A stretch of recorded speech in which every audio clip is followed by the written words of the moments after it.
Hey everyone, how's it going?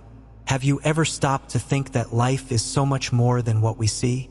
Well, today we're going to talk about something that really touches everyone. Spiritual awakening. You know that feeling that something bigger is happening, that we're part of something much deeper? That's exactly what we'll be diving into today. So, picture this, you're sleeping and suddenly someone wakes you up. At first, you're a bit groggy, right? But then, slowly, you start getting your bearings. Spiritual awakening is similar, only 1,000 times more intense. It's like opening your eyes to a reality that's always been there, but you just didn't notice before. In this video, I'm going to share a complete guide on what to expect when the penny drops, all from a Spiritist perspective. We're going to dive deep into this topic, got it? But before we begin, here's the deal. Go ahead and subscribe to the channel, hit that notification bell, and drop a comment below about what you hope to discover today. Ready to start this journey together? Alright folks, let's start by understanding what this thing called spiritual awakening really is. From the Spiritist perspective, it's not some out-of-this-world or supernatural thing, okay? It's simply when we begin to realize that we are so much more than just this physical body. Imagine that our life is like a movie. We get so caught up in the plot that we forget it's just a movie. Spiritual awakening is like hitting pause and realizing, hold on, there's more going on here. It's when we start questioning the meaning of life, why things happen the way they do. But heads up, awakening spiritually doesn't mean you become a guru overnight, alright? It's a process, folks. It's like learning to ride a bike. At first you fall, get hurt, but little by little you get the hang of it. In Spiritism, we understand that this awakening is a natural part of our evolution as spirits. You know that restlessness, that feeling that there's something more? Well, that might be a sign you're waking up spiritually. What's cool is that everyone has their own unique journey. For some, it's like a light bulb moment, an aha experience. For others, it's gradual, like waking up slowly on a Sunday morning. There's no right or wrong, everyone at their own pace. So, has anyone out there gone through this? Share your experience in the comments. Now, one important thing. Spiritual awakening isn't about gaining superpowers or performing miracles. It's about getting to know yourself better, understanding your role in the world, and recognizing your connection to the bigger picture. In the Spiritist view, it's about realizing that we are immortal spirits in constant evolution. Here's something interesting. A lot of people think spiritual awakening means being zen all the time in a peace and love vibe. But actually, it can sometimes be the complete opposite. It might be a period of questioning, reevaluating your values, and facing fears. It's like doing a deep clean of your soul, you know? But don't worry, that's normal and even necessary. It's like organizing a messy closet. In the middle of the process, it looks like the mess has gotten worse, but in the end, everything is sorted and you feel lighter. So, are you curious to know what comes next? Keep watching because we're going to figure it all out together. Now that we know what spiritual awakening is, let's talk about the first changes that start happening. It's like putting on a new pair of glasses, you know? Suddenly, you start seeing the world in a completely different way. One of the first things that changes is our perception of time. You know that daily rush? That feeling like time is flying by? Well, after the awakening, you start to value the present moment more. It's like each second takes on a new meaning. Another common change is becoming more sensitive. And I'm not just talking about tearing up during puppy movies, okay? It's a deeper sensitivity. You begin to sense the energies around you, feel other people's emotions. It's like you've gained a new antenna. But hey, heads up, this heightened sensitivity can be a bit challenging at first. Sometimes we end up absorbing other people's energies without even realizing it. That's why it's so important to learn how to protect yourself energetically. In the Spiritist view, we have powerful tools for that, like prayer and self-passes. Another big shift is our relationship with material things. You know that urge to buy, it starts to fade. You begin to value experiences, moments, and connections more. It's like you realize the true wealth is within you. Now, one change that takes a lot of people by surprise is the reevaluation of relationships.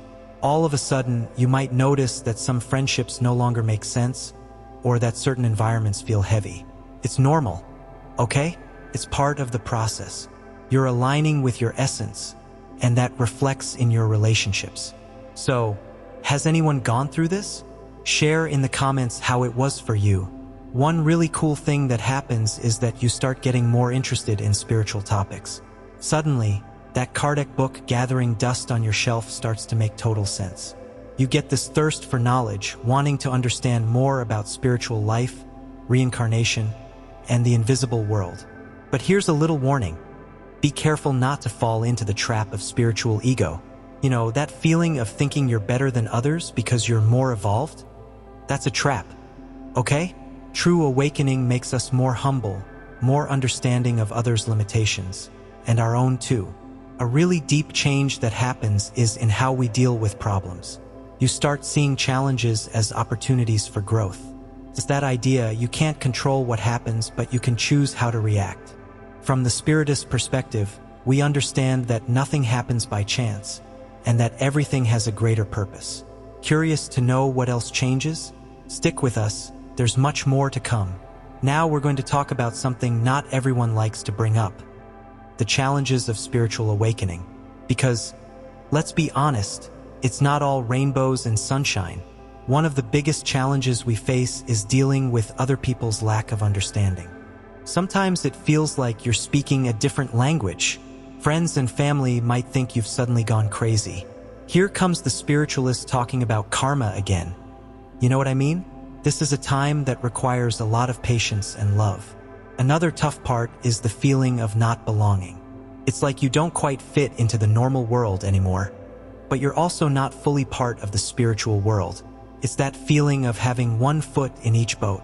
In Spiritism, we understand this as a temporary phase. It's part of the transition process. Now, a particularly tricky challenge is what we call the dark night of the soul. It's a period of deep doubt and intense questioning. You start to question everything you used to believe in. It's like the ground disappears from under your feet. But don't worry, this is normal and necessary. It's like tearing down an old house so you can build a new one. You know? Has anyone gone through this phase? Share your experience with us in the comments. Another challenge is dealing with expectations. A lot of people think that after awakening, they'll turn into a being of light floating 10 centimeters off the ground. But the reality is that we're still human with ups and downs. The difference now is that we have more tools to handle it. Speaking of tools, a big challenge is learning how to work with mediumship. Because yes, many people start developing or noticing their mediumship after awakening. And it can be a bit scary at first. From the Spiritist perspective, we understand that mediumship is a tool for growth, not some special gift. The important thing is learning how to use it responsibly. Another challenge is keeping balance between the spiritual and the material. Some people get so excited about the spiritual side that they forget to live in the physical world. But remember, we're here to evolve, and that includes dealing with material matters too. The trick is finding the middle ground. A challenge that catches many by surprise is dealing with memories of past lives. Sometimes these memories come through dreams, intuitions, or even flashbacks. In Spiritism, we understand that this happens for a reason. These are lessons we need to revisit in order to grow. And last but certainly not least, the challenge of staying humble. With so much new knowledge and awareness, it's easy to fall into the trap of thinking you're better than others. But remember, we're all spirits on a journey of evolution. Some are a few steps ahead, others a few steps behind, but we're all on the same path. So, are you ready to learn how to overcome these challenges? Stick with us because the best is yet to come. It's time to talk about the tools we have for this spiritual journey. Think of it as our toolbox for building a more fulfilling and conscious life. Ready? Let's go. First of all, self-knowledge. This is key. You know that old saying, know thyself? In Spiritism, we understand that knowing yourself is the first step toward evolution. A powerful tool for this is inner reform. It's like doing a deep cleaning for your soul, you know? Identifying our flaws, our strengths, and working to improve. Another super important tool is prayer. But hold on, I'm not talking about memorizing fancy words. A sincere prayer from the heart is a direct conversation with the spiritual realm. It's a moment of connection, asking for help, giving thanks. It's like spiritual Wi-Fi. Now, a tool that really makes a difference is study. Learning about Spiritist teachings, reading Kardec's works, studying mediumship. The more we understand, the easier it becomes to deal with the changes. It's like having a map for this spiritual journey. So, do you guys make a habit of studying Spiritism? Let us know in the comments. One tool that often gets overlooked is doing good works, helping others, practicing charity, being compassionate. It doesn't just help those on the receiving end. It's great for us too. In Spiritism, we understand that loving your neighbor is one of the pillars of spiritual growth. Another powerful tool is meditation. Don't worry, it doesn't have to be complicated. It can be as simple as a moment of silence, a time to connect with yourself. It's like hitting Control plus Alt plus Del for your mind, you know? It helps calm your thoughts and center yourself. Now, a tool that really makes a difference is forgiveness. And I'm not just talking about forgiving others. Forgiving yourself is just as important. In Spiritism, we understand that forgiveness frees us. It breaks the chains that keep us tied to the past. One tool that's often underestimated is connecting with nature. You know that feeling of peace when you're at a park, the beach, or out in the woods? That's no accident. Nature has incredible energy that helps us reconnect with our essence. And last but super important, patience. Yes, patience is a tool. Spiritual evolution is a process. It doesn't happen overnight. It's like planting a seed. You have to care for it, water it, and be patient to see it bear fruit. Keep in mind that these tools aren't a one-size-fits-all formula. Everyone will find what works best for them. The important thing is to stay open, try things out, and be consistent. So, which of these tools do you already use? Is there another one you'd like to share? Drop it in the comments. Now get ready, because next, we're going to talk about how to integrate all of this into your daily life. Now it's time to talk about how to bring all this spiritual awakening talk into our daily lives. Because what's the point of all this knowledge if we don't put it into practice, right? First, let's talk about routine. Yep, routine. It may sound boring, but it's super important. Creating habits that nourish your spiritual side makes a world of difference. How about starting your day with a prayer or a quick meditation? It doesn't have to be long. Just 5 minutes can make a difference. It's like saying good morning to your spirit before diving into the daily grind. Another great habit is uplifting reading. You could read a short passage from a Spiritist book or an inspiring message. It's like breakfast for your spirit, you know? It feeds your soul before you head out into the world. Now, at work or in your relationships, how do we carry this awakening with us? It's simple, by practicing empathy. Try to see others as spirits in evolution, just like you.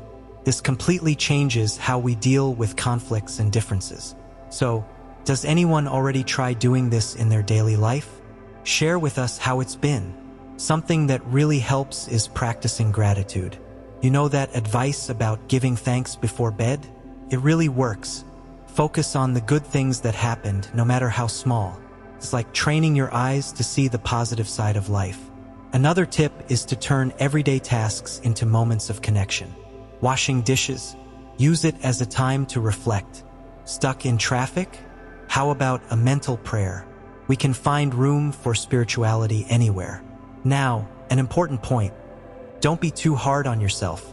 Remember, evolution is a process. Some days you'll feel more connected, other days not so much. And that's okay. What matters is staying consistent, improving little by little. A really great practice is self-reflection.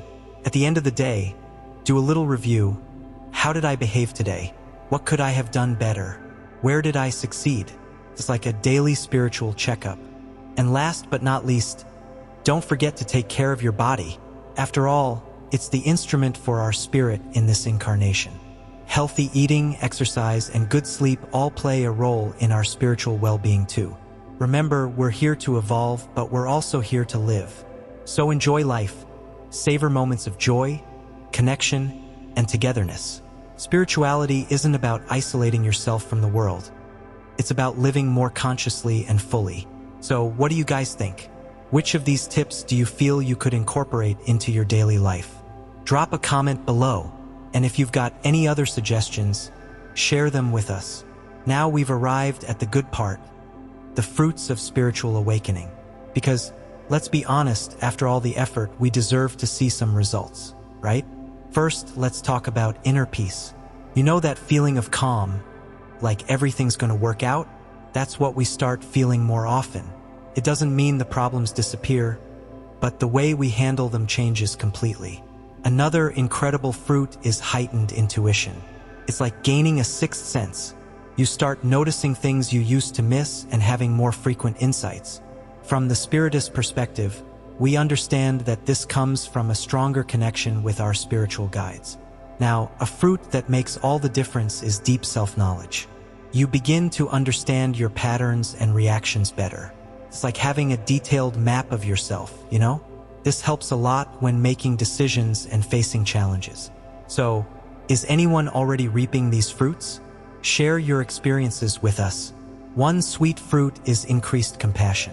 Suddenly, you find yourself being more patient with others, better understanding their limitations. It's like you can see the spirit behind each person. Another amazing result is the sense of purpose. You know that age-old question, what's the meaning of life? Well, you start to catch glimpses of the answer. You gain a clearer understanding of your role in the world, your mission in this incarnation. A fruit that many people talk about is synchronicity. Things start falling into place in almost magical ways. You think about someone and they call. You need a piece of information, and it coincidentally appears. In Spiritism, we understand that this is a result of our alignment with the spiritual realm. Now, a fruit that really makes a difference is resilience. You learn to handle adversity better, seeing challenges as opportunities for growth. It's that idea, the problem stays the same, but we change the way we face it. A very interesting result is detachment. Not just from material things, but also from fixed ideas and resentments. You start to understand that everything is temporary, and what really matters is what we carry in our spirit. And last, but certainly not least, the joy of living. It sounds cliché, but it's true. You begin to feel a deep gratitude for life, enjoying moments more, and finding beauty in the little things. Keep in mind that these fruits don't fall from the sky. They're the result of a lot of inner work and perseverance. But every second of effort is worth it. So, which of these fruits are you already harvesting? Is there another one you'd like to share? Drop a comment below. Now get ready, because we're going to tie all of this together in our conclusion. Phew, we've reached the end of our journey, everyone. And what a journey it's been, right? We talked about what spiritual awakening is, the changes it brings, the challenges we face, the tools we have at our disposal, how to integrate it all into our daily lives, and the fruits we harvest along the way. Remember how we started by talking about waking up to a greater reality? Well, that's the essence of spiritual awakening. It's about opening our eyes to who we truly are, immortal spirits in constant evolution. The path isn't easy, but it's incredibly rewarding. Every challenge we overcome, every insight we gain, brings us a little closer to our divine essence. So, how did you feel about this journey? Was there something that really resonated with you? Drop a comment below and let us know. Don't forget to share this video with someone who might need to hear this message, and subscribe to the channel so you don't miss our upcoming content. We still have so much to explore about spirituality. See you next time, everyone, sending lots of light to all of us.